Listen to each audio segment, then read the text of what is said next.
to have a go at this HJ75 troopy. It's an absolute weapon actually. The customer's been doing a fair amount of work on it himself. It was actually used to be a 2H. Now he's ripped that out because I think that because he pulls a 1.8 ton caravan behind him with the kids, I think the 2H was just a bit slow, a bit sluggish for that. So he's done away with that. He's put the 12HT in there now. He hasn't just dropped a 12HT in there.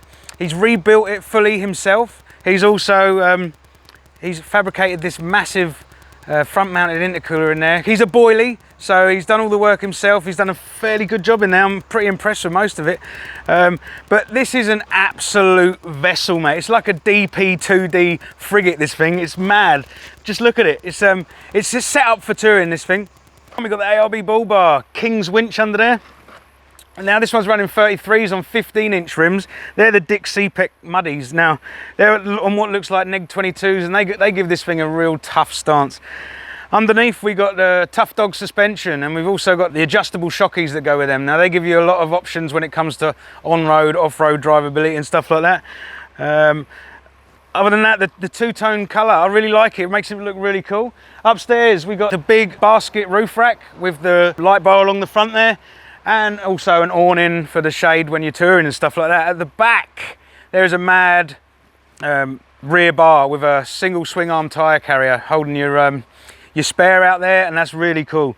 So let's have a look inside, because this guy's a boilie and I'm really liking what he's done inside. To check it out in here, he's really put his skills as a boilie to good use and produced some real good custom work. So up here we've got the custom overhead console that houses his UHF, and we've got a bit of a checker plate. There's a bit of a checker plate theme going on in here. We've got the lovely center console, loads of storage in there. You've got some nice cup holders up the front.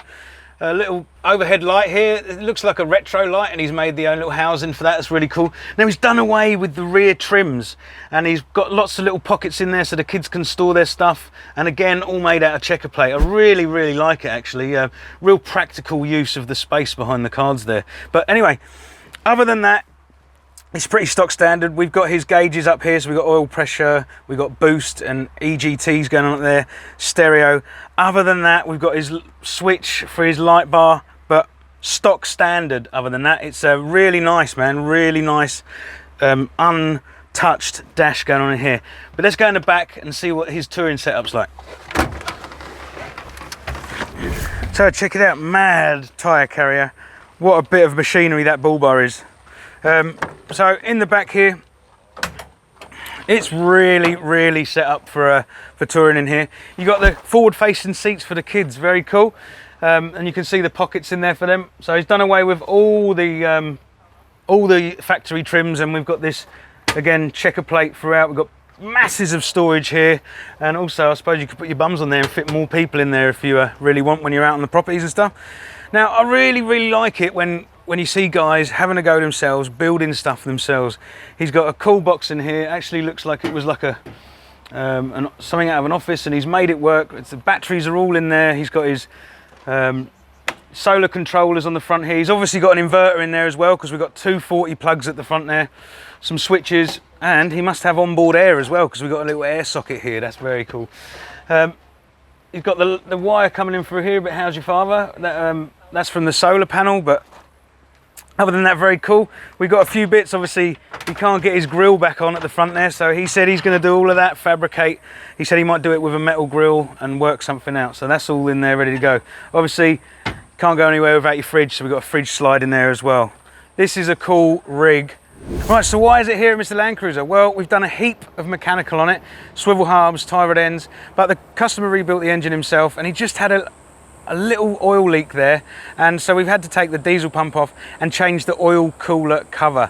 Now this is a 12HT, so they are rare as hen's teeth, but they are pretty much the same as a 2H automatic cover plate, so we've used one of those instead.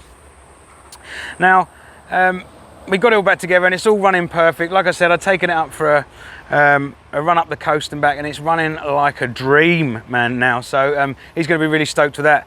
Other than that, what we've done, electrical, loads of it. We've got the gauges, we wired all that up. We've got his winch working. We've sorted the air con out so it works when he gasses it up.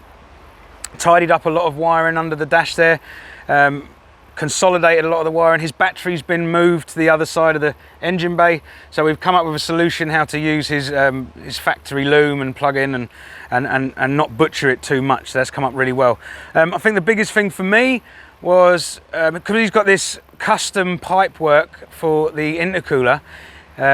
He's tried to make a shutdown flap because the 12HT starve the engine of air to shut them down, and he hasn't been able to come up with a foolproof solution for that where it cuts off enough air to shut the engine down.